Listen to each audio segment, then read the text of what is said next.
is on fire and no one can save me but you. Today, we end this war between us. Strange what desire can make foolish people do. We are an organization of a different dimension. I never dreamed that I'd meet somebody like you. They're coming for us all. And no, I don't wanna fall in love. We don't get to decide who lives and who dies. And I don't wanna fall in love. We're out of our league. With you.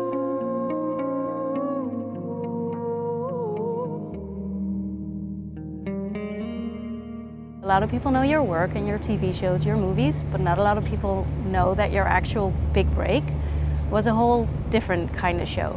Yes, it was a game show, Who Wants to Be a Millionaire, which I love and I'm very proud of.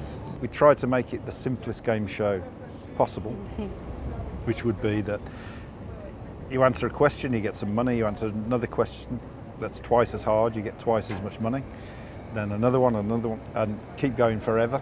The insurance companies wouldn't insure us for an endless ability to win money, so we put the ceiling on it at $1 million and found that people were tending to keep the money and not risk going on to the next stage. So we had to think of lots of ways to keep them playing, like phone a friend and ask the audience. So this thing sort of evolved as we tried to solve certain problems, and by accident and chance it turned into a really successful format.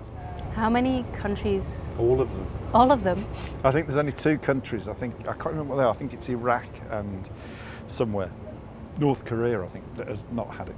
So that must have made your career a lot easier after that. Yeah, it allows you to make your own choices, let's put it that way. And it's quite a difficult thing to make a game show, actually.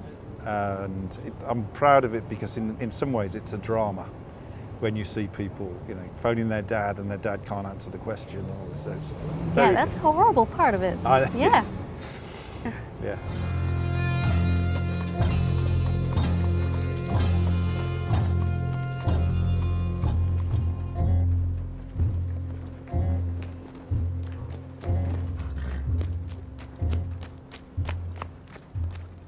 Sir, this is her. The girl who tells fortunes.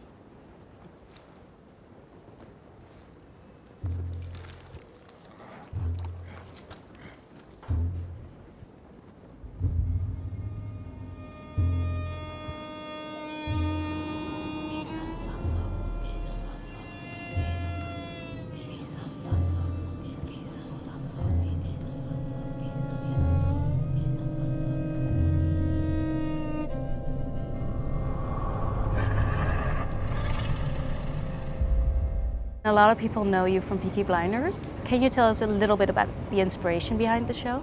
Peaky is based on stories told to me by my mum and dad when I was young, because they both grew up in Small Heath in Birmingham, a very sort of working class area. My mum was a bookies runner because gambling was illegal at the time. So she was 8 years old and she would walk down the street with a basket of washing, and people would drop bets into the basket of washing because the police wouldn't arrest children. And so she'd then go to the bookies, walk past the guard dog, give it to the bookie, and he'd take all the bets. And my dad's uncles were illegal bookmakers called the Sheldons, and we changed the name to the Shelbys, and they were known as Peaky Blinders. So they were kids when they witnessed all of these things happening. So they glamorized it, they mythologized it. And then when they told me I was a kid, so I doubly mythologized it.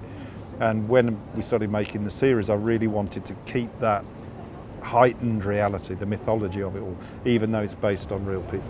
And one of the things about the show that stands out is the soundtrack. Yeah. How did that come about? Well, we wanted from the very beginning, the statement of intent was, let's make this as different to a traditional British period drama as possible, everything. So the swagger of it, the way it's, the class of the people who are involved, the language that's used. And then in terms of the soundtrack, often when people are editing a scene, they will put their favourite piece of music to it to give it energy and life, and then, you know, subsequently say, let's get something that's like that. But what we did with this is that instead of saying let's get something like that, let's use the real thing. And we found that a lot of artists whose music we used wanted their music to be on it, so we got great deals from them, and since then we've had people incoming who want their music on our show.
You've just given a masterclass here for aspiring TV and film writers and directors. Could you give our viewers some tips? If you've got an idea, write it, finish it. Don't start lots of different things. Get an idea, get to the end, finish it. Then you've got something that you can do something with. I would say make it as different as you can to what else is out there, because the people who read the script will have read 6 scripts that day already, so you want something that leaps out at them. I think the common mistake is to try and make something that looks as much like another TV series as possible, because then it must be right. I don't think you should do that. You should do something totally different, and where possible use your own experience or the experience of your parents or somebody who's close to you, so that you've got a real connection with what the story is. A lot of people say this is a golden age of television. It is, yeah. Is it better now to write for TV than write movies? I personally, as a writer, think TV is a better environment because you get more control. The thing that you write is probably what's going to be shot. You get more time, so you get 8 hours or 24 hours to tell a story. But movies are fantastic, and certain stories are films, they're events, you know, and that's how you want it to be, in the big screen and all of the magic and the history of film. The two can live together quite comfortably, but I think it's great that there are possibilities and opportunities for writers in TV now.